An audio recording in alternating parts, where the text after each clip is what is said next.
Howdy mates, good morning. How are we all doing? Here's a part 2 video. I have to talk a little quietly, just so that I don't cause too much noise.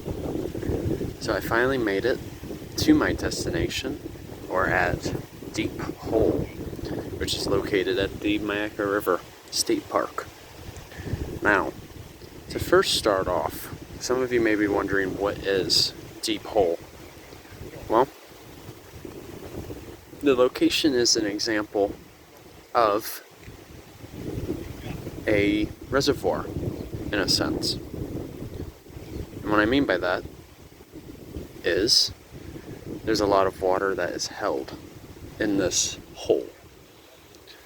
As if you go from the surface to the bottom, it is 130 feet deep. This carries a lot of water. And with that being said, since there is plentiful water here, it provides opportunity for the alligators to still swim, if need be. Oh, one's getting up.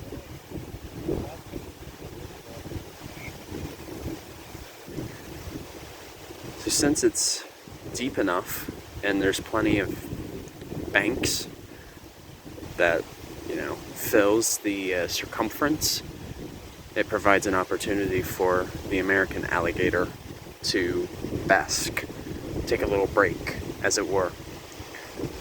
Think of Deep Hole as something like a rest stop for the alligators. Fortunately, since it isn't mating season yet, basically everyone is getting along right now, which is frankly surprising because usually that doesn't happen as often.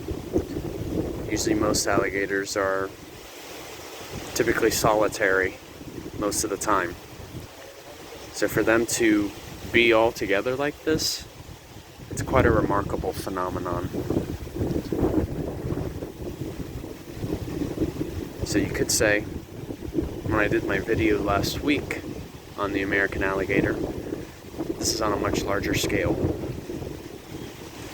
But there's something to keep in mind though. Usually once an alligator reaches past 4 years old, they can't be removed from a territory because it's already established for them. But if they're younger than 4 years old, they can't be relocated. Because the thing is, with adults, if they are removed from their territory, they'll always find a way to come back. Which is actually quite remarkable how they know how to navigate wherever it is they are. Now, please keep in mind, mates, if you ever visit a site like this, please do not feed the alligators. There's a couple of reasons why. For one,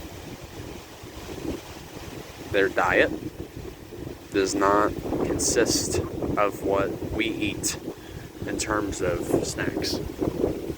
It's not good for their health or digestive system. And for another, if the alligators get fed, that's when they start to build expectation.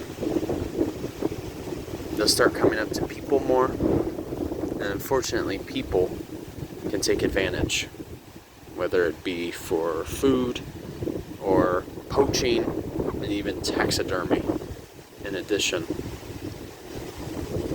It's not worth it. And when you feed wildlife, such as that of the American alligator, that starts to build a competition between all the other alligators. So even though there already is competition for food, feeding wildlife exacerbates it, makes it worse. So then it causes unnecessary stress on the alligators, or even any form of wildlife. And unfortunately, if an alligator becomes too reliant and they start to become a problem to other people, that's when they have to be put down. I mean, think about the story at Naples Zoo when one of the tigers had to be basically put down. That happened a couple of months ago. So please, mates, let wildlife stay wild. And also, if you can, keep at least a little bit of distance. Like right now, probably the one that's on the bank, I'm probably about 15 feet away. So you may be wondering what it is that they're doing right now. The American alligators are doing something called basking. So what that means is, since all reptiles are cold-blooded, they have to find a way to warm up their body temperature. With alligators, for instance, they typically use the sunlight and even the ambient air temperature to help warm up their body, to allow for proper regulation. And the water helps them also to stay hydrated and cool at the same time too. They have to be near water because they're actually much better at swimming than actual locomotion on land. So since they're basking, you often see, like on their tail, or not their tail, but also their back, it looks very platy. Those are called osteoderms. Those osteoderms are basically, it's bone material, and it's porous. So it actually allows their blood to pass through quite easily, and then eventually goes throughout the rest of their body. So like I said, they are truly remarkable creatures. And they are indeed a keystone species, too. So that means other forms of wildlife rely on the American alligator for their survival. So typically, what they like to do, especially along riverbanks or swamps, they like to use their tails as a means of digging burrows. And that's oftentimes where they will nest. And we're nearly approaching that time. Give it another couple of months. Those burrows is oftentimes where they stay once it gets much hotter outside, because they can only get so warm since they are ectothermic. So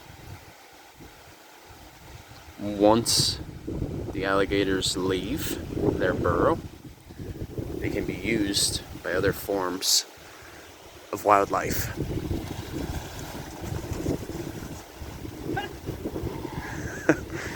Alright, they went in all at once. There's that. My goodness. It's alright, you guys. Thank you all for watching. This is truly an enjoyable spot. And please keep in mind, there are only 30 permits issued each day. So basically you have to arrive at the Myakka River State Park first thing in the morning, especially this time of the year, because since there's only 30 permits each day, they go really, really quick. And those permits are used to avoid overcrowding, because the thing is, when there's too many people, it ruins the entire purpose of this attraction that we're visiting. So that's why they only issue that many permits each day. So it's pretty much a first come, first serve basis. And once you miss that capacity, say you're the 31st person, then you have to come another day. So, alright you guys, thanks for watching, take care, and Journey on a Journey is outwards. Take care folks, see ya.